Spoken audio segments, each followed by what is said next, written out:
And hello everyone, welcome back to another nim tutorial. In this tutorial, we'll be talking about the URI module in nim. So let's just import URI. And this allows us to work with URIs, or in similar terms, URL. There is a small difference between the two, but it's not too important to really get into it. So let's jump right in. Let's go let URL is equal to parse URI. And here we can actually put a link. For example, https and then www.youtube.com. And now this allows us to work with this URL in a way that is easy for us to just visualize in the code.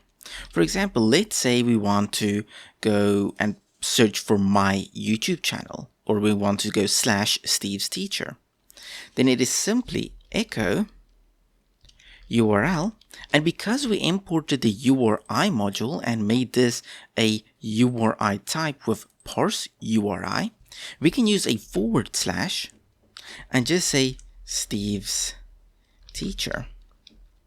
Now if we were to echo this, we would get https://www.youtube.com/Steve's teacher. So this allows us to work with this URL in a more friendly way than what we would usually do in other languages, where we'll need to convert it to a string, add this, convert it back, or work with that however. But this allows us to just use a / and Bob's your uncle we can append to this link. We can also get the host name simply by going echo url.hostname, and this will echo out the host name for us, which is youtube.com. We can also echo out url.scheme, and this will return things like if it's HTTP or HTTPS. So there we go, HTTPS. We can also check if a link is absolute. So we go is absolute and URL. This is true because this URL is absolute, because it starts with this. However, if we were to do something like parse URI and just said stevesteacher.com, then we'll get false, because this is not absolute, meaning it doesn't start. It's like working with a file system where you have your absolute paths, which is like /home/net. That is your absolute path. In this case, this part here says it's the absolute path. However, if I were to just go documents /tuts, this would not be absolute in the file system because it does not have a absolute starting point from where you can trace back to. Same with this. It doesn't have a www, it doesn't have an HTTPS, so it is not absolute. Now let's say we have a little FTP server. Let FTP is equal to parse URI, and we just go FTP : /127.0.0.1 : and let's just go 3001. So basic FTP server, a file transfer protocol server, and it's just pointing to localhost port 3001. And we're not creating anything, this is just parsing the URI. We can easily get the port of this by just going echo ftp.port, and that will allow us to get the port on which it's running at. So if you do have some sort of URI that does use a port, then you could easily get the port by just using .port.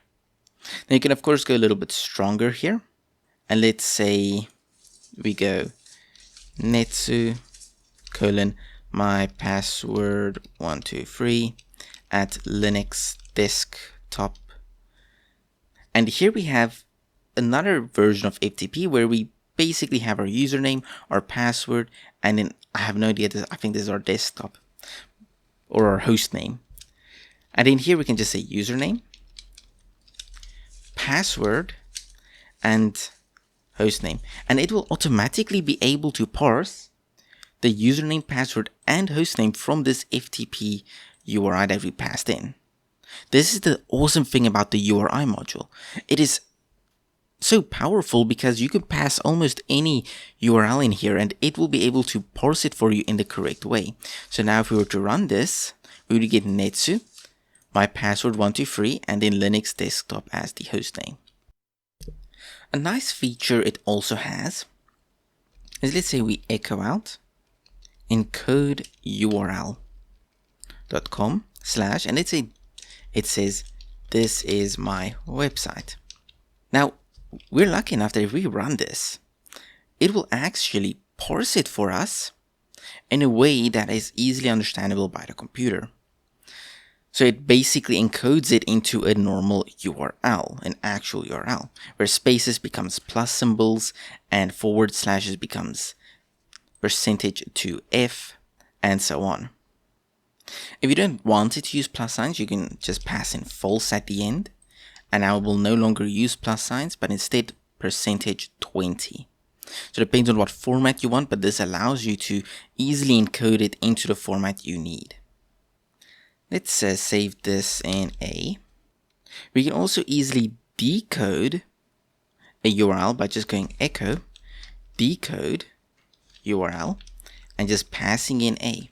And there we go. Now the link or the URL has been decoded into what it was originally.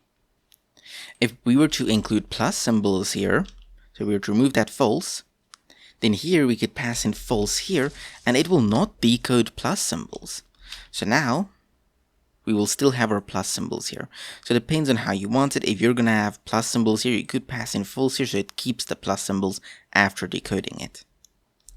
Let's go let URL is equal to parse URI. So here we have a URL we can work with. And let's go /quotes. Then the nice thing about this is, let's say we go echo and we say URL. We add a question mark and we can add an object here. For example, user mic. And this will add a query parameter. So at the end, it will add that query parameter, which some GET requests use in URLs. Nice thing about this is, again, it keeps the syntax very similar to what you would see in a normal URL, making reading the code a lot easier. And that's the basics of working with the URI module in them. It's great if you're working with URLs and you need a little bit extra support. Thank you for watching. I hope you all enjoyed. And I will see you all again in the next NIM tutorial.